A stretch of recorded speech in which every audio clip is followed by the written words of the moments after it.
Rain returning to dry soil, love began to grow, not loudly, not suddenly, but gently.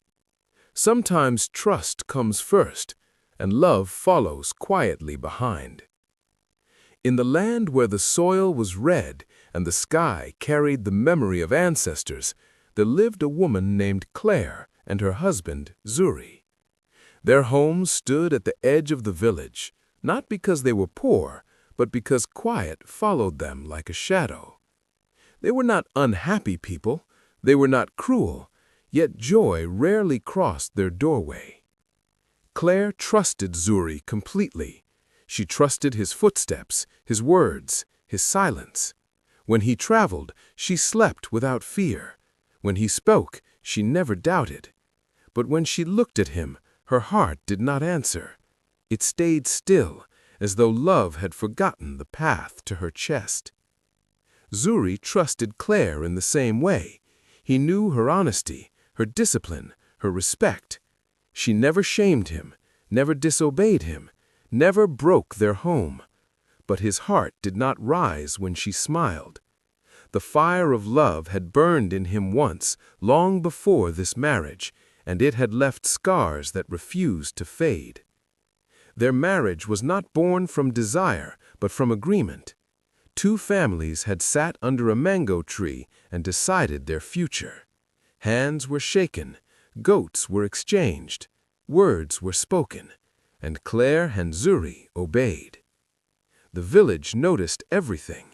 They noticed how Claire woke before dawn to work, but never hummed. They noticed how Zuri returned home with food, but never laughter. They ate together, but their meals were quiet.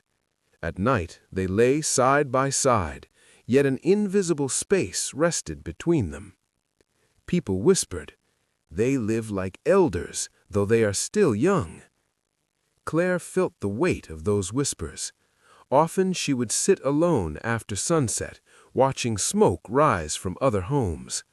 From those homes came singing, quarrels, laughter, crying, life. From hers came only order. Sometimes her chest ached so badly she pressed her hand against it. She asked herself questions she never dared ask aloud. Is love something that grows, or something that must be planted first? Can a woman live well without it? Zuri carried his pain differently. He buried it in work. He worked harder than any man in the village. He fixed roofs, helped neighbors, and served the elders. People praised him, but praise could not warm his nights. He knew Claire trusted him. He saw it in the way she never checked his pockets, never questioned his delays, never doubted his words. Yet that trust reminded him daily of what he lacked. One evening, after a long silence, he asked her quietly, "Do you regret marrying me?" Claire did not answer immediately. The fire cracked between them. "I do not regret, but regret is not the same as love." Her words sat between them like a wound that refused to close. Then came the year when the rains forgot the village. Crops failed. Hunger visited many homes. Sickness followed. One afternoon, Cato collapsed in the fields, his body thin and shaking. The village feared the worst. Some women whispered that this marriage without love had angered the spirits. Claire did not listen. She carried her husband home with the help of neighbors. She stayed awake through the nights, even when her own body begged for rest. She washed him, fed him water drop by drop, and prayed to ancestors she had not spoken to since childhood. As she cared for him, memories came, small moments she had ignored. The way he always walked on the outside of the road to protect her, the way he fixed her sandals without being asked, the way he never raised his voice at her. One night, exhaustion broke her strength. She wept beside him, her tears falling onto his hand. "I trusted you because you were good. I did not love you because I was afraid of feeling something that might not be returned." Zuri heard her. With weak strength, he squeezed her hand. I did not love you because my heart was wounded, but you stayed, and staying is louder than words.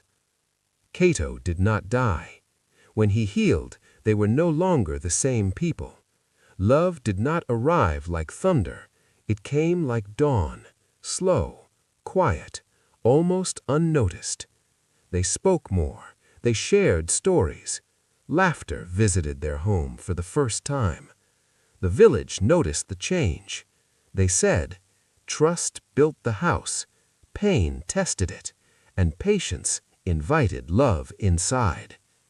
And Claire learned something she would one day teach her daughters.